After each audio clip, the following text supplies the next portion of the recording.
Greetings and salutations, I'm Thaumaturge, and welcome back to Quest for Glory 2, Trial by Fire. That looks odd. You find you cannot move. The man before you has a low, pleasant voice and eyes like a snake. Thaumaturge, I am your friend. Remember your friend, Ada vis. Remember my voice, remember my face. Trust me, I am your friend. You try to struggle, but your body will not obey. You cannot even close your eyes, but you try to avoid his gaze. There is something about his eyes, though. I am your friend, and you trust me. Clearly he's a vampire. Trust in my words, trust in my eyes. Look in my eyes, and trust me. This is definitely not compulsion. You look at his eyes, and cannot look away. They seem to glow.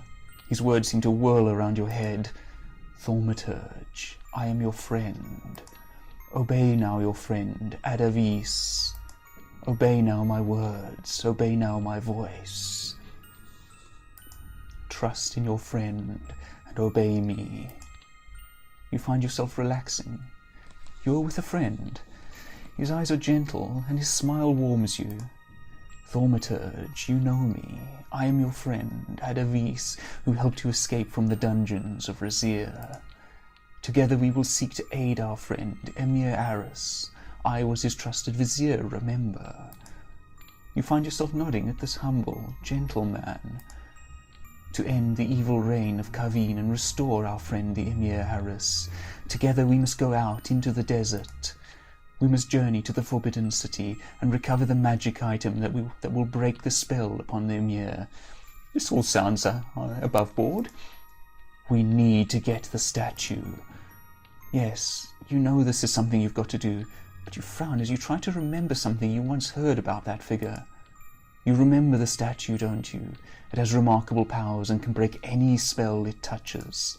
We need to take the statue to Aris, our friend. Together, let us save the city of Razir.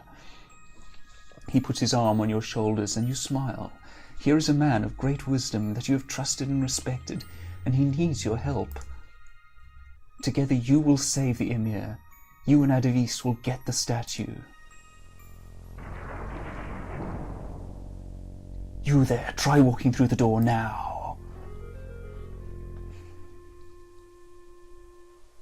Oh, no, you fool, pass through it. Oh, get out of the way.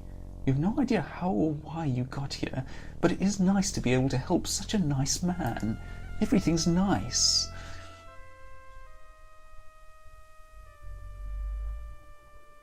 I cannot be mistaken. My translation of the prophecy must be correct. It must be you. Of all the stupid heroes in the world, I had to be cursed with you. What is wrong? How does it go? For 1,000 years and a year he will be bound. I know that it has been 1,001 years to this very day, so that must be correct. Beneath the tombstones of the city that he once did found, this is the Forbidden City, there is no doubt of that. Then comes a hero from the Northland, led unto despair. You are the only hero that I have found recently. It must be you, and I have no doubt that you will despair before I am through with you. Passing through the door unopened that he will find there. The door, a cursed door, why can you not pass through it? When the moonlight shines between the dragon's jaws and is caught and held there by the scorpion's claws. The moon, it is not due to rise between the two constellations until tomorrow. How can I be wrong? I will not be denied. I cannot be wrong. It did not say 1,001 years and a day. No. But how can the moon be where it cannot be? You're the hero. Answer me how the moon can be between the dragon and the scorpion. Well, hero from the Northland, are you so powerful a magician that you can move the moon from its orbit and force it to shine on the door? Or are you so strong that you can bend light? What can you say or do that will let you pass the door? You find that you can speak and move your arms again, but you can't seem to move your legs. Oh, all right, fine, let's do this. You whip the mirror out of your pocket and carefully direct the reflected moonlight between the constellations.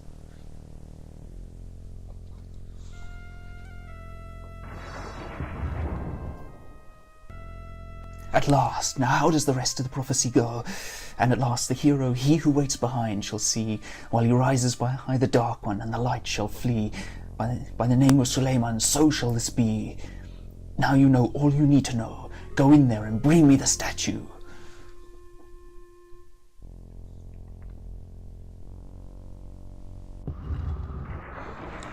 Lovely looking place.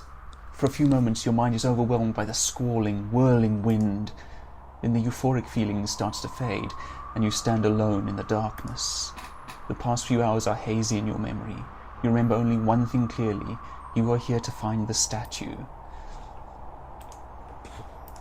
You can't see a thing. It's too dark.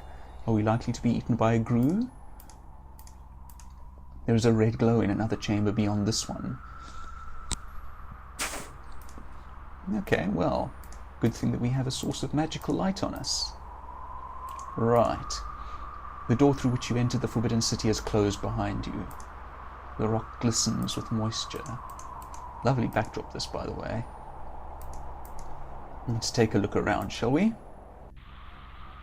The gushing river surges from above to form a raging waterfall. The glow in this cavern comes from the phosphorescent fungi. The stream flows swiftly to a waterfall, which disappears into a great cavern far, far below.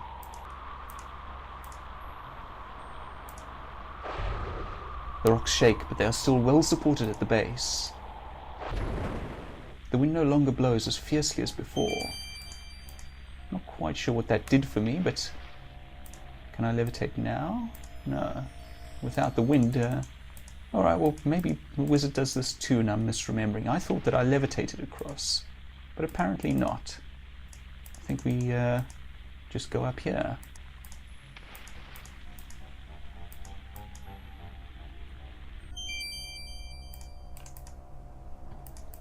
The rock glistens with moisture. Oh, no, you are kidding me. Even with the lamp, the cavern can be dangerous. Oh, I'm not having that. That is admittedly a very Sierra-style feature. If you're not very careful about where you walk, you can very easily slip. The heat of this room is painful. You feel the sweat pour down from you and hear it sizzle on the ground below. There is the distinct odor of brimstone around you. The molten lava gives off an intermittent glow and abundant heat. Of course, if that's actual lava, we should be dead now, I imagine, or at least rather more seriously inconvenienced than we are. But, oh well. The flaming geysers seem to spout at predictable intervals. Now, I wonder, can I calm anything here? As your calm spell takes effect, the flames from the geysers cease. The room still remains unbearably hot though. Do I have any magic that will help me with that? I don't think so. What we do have is this. You pour some water over your clothes and feel a little relief from the heat. Oh, that didn't last long. Most of the water you poured over yourself is evaporated. You're starting to get very hot. Okay, hold on, let's restore. Calm these. Get them out of our way. Pour some water over ourselves and head off. Oh, what? I was nowhere near that. You stepped on something that wasn't quite solid rock and felt the heat through your boot. Oh. I didn't catch that last one. Forget it. Let's just go through. I think that was the water evaporating, so we might be taking some damage. But we're through. Health 102, yeah, we took some damage. It looks like, I think our stamina is low because we cast a spell. You can see that you are on a ledge overlooking darkness. You can see something that appears deliberately fashioned across the brink, but you cannot tell what it is from where you are standing. Now, I think, if I'm not much mistaken, that the fighterly way of solving this is to simply jump down. The wizardly way of doing things is to just levitate down.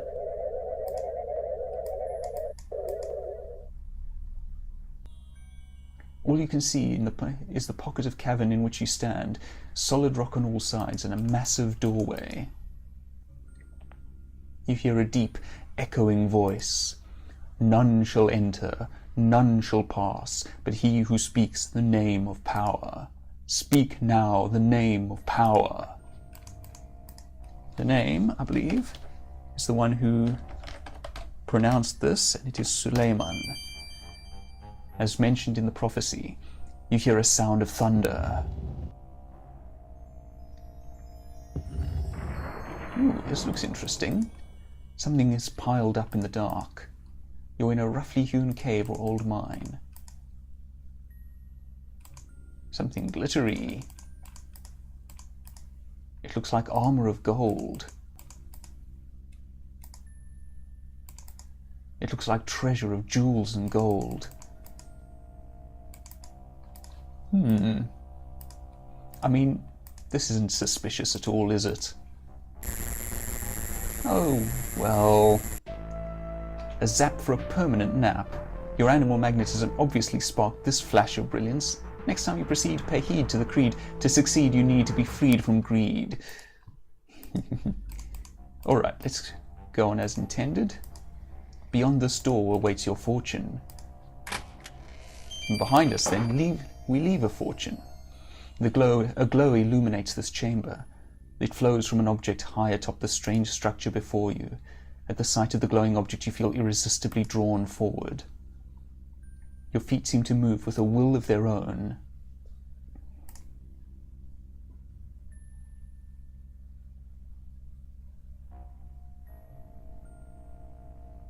As you draw near, you see that the object is a statue made of crystal. A dark, shapeless form stirs within it. Sounds okay to me? The crystal's cool glow is numbing. You feel compelled to pick it up, but as you reach out, you're suddenly unable to move. Fool, some hero you are, a pawn of the very man you sought to destroy. Thanks to your help, I now have that through which I can summon the greatest destructive power ever known. Do you know how long I have awaited this moment? 70 years have I served the Dark Master, while watching for the stars to align. You look good for your age. 70 years I've spent learning the magic that controls men's minds, and waiting for a fool to fulfill the prophecy for me. Tonight, as the moon arises between the scorpion's claws and the dragon's teeth, I shall begin the ritual that shall make me the master. I will control him, and thus control the world, while you, pawn of prophecy, shall remain behind in this tomb. You shall be he who waits behind.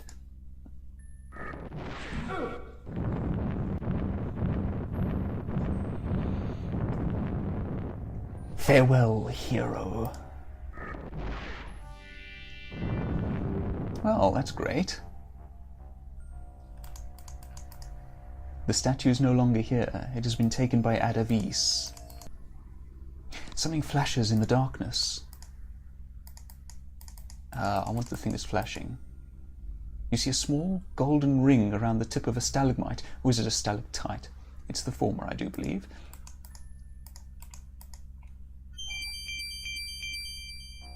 You pick up the ring and read the inscription, "He who waits behind." As you put it on your finger, you twist it a bit to see its design. I may grant you 3 wishes, O Master of the Ring. What is your first wish? To save. Well, no, that's not a wish. That's not a wish. Hello, Master. You still have 3 wishes left. I have been in the ring so long, I think I forgot. You can call me Jinni, though. We Jinn are very great and powerful. Well, some of us are, anyway. It was rumoured that the Sultan of Isfahan was in love with a cow, but I guess that was a long time ago. Well, I was supposed to make sure he doesn't get loose, so now I guess I got to help you bring him back, as the prophecy says. He was the most powerful of all Jinn.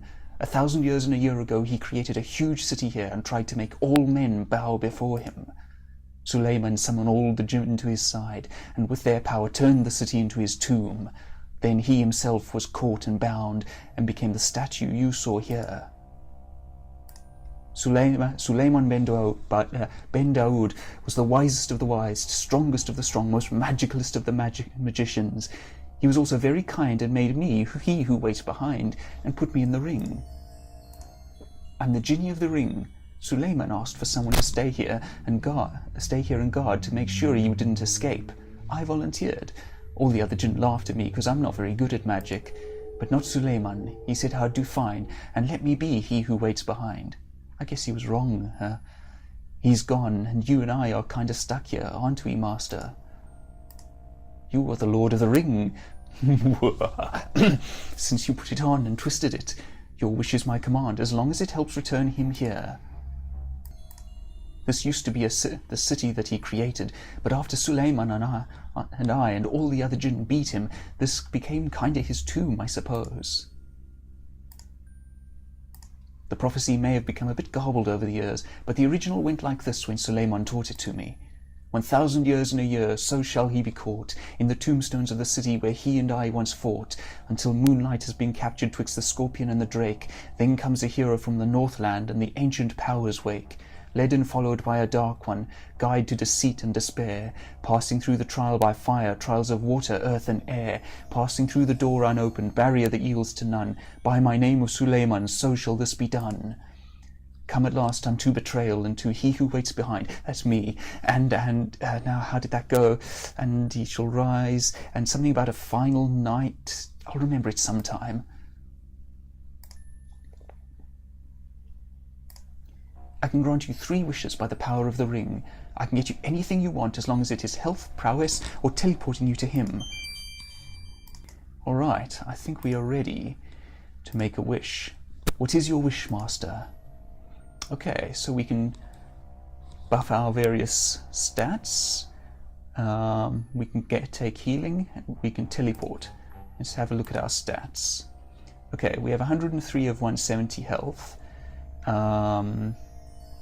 We have 163 strength, 74 intelligence, decent agility and vitality, low magic, of course, high weapon use. Parry and dodge aren't great because it's me and I'm not very good at that in this game. Throwing's okay, communication's okay, honor's okay. I don't think we can raise honor this way. So, back to our stats. I think we're going to take 2 stat upgrades and then teleport. Although I'm curious to know what happens if we take 3 stat upgrades. Now, I am a fighter and I'm going to become a paladin, but I do want to up my magic a bit because I like using magic. And I think my strength, agility, vitality and weapon use are fine. Luck would be interesting, but no, I think I'll take intelligence and magic. So it's wish for magic. By my power may you have the skill of 10 men. You suddenly feel much more skilled. It's so nice to when my magic actually works. What is your next wish, O Master of the Ring? What we want is, where is it? Magic. Intelligence.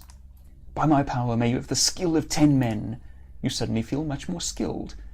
It's so nice when my magic actually works. You have but 1 wish left. Choose carefully, Master. First save. Take a look at our stats. Intelligence is now 124, magic 110. Are those the stats of 10 men? Do I have more strength than 10 men? Okay, let's make a wish. Let's just see what happens if we wish for weapon use.